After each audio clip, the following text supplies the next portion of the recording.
Anong ginagawa mo? Anong ginagawa mo?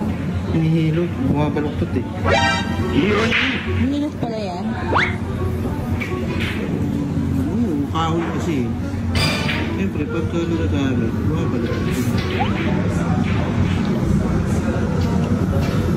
Hihilotin tayo.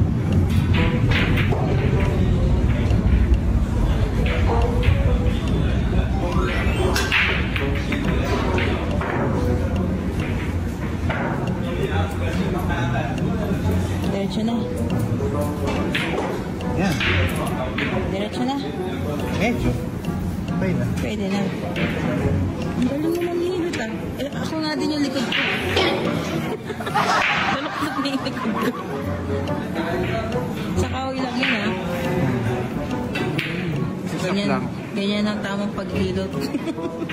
Ng taco. Ay, ng shop pala.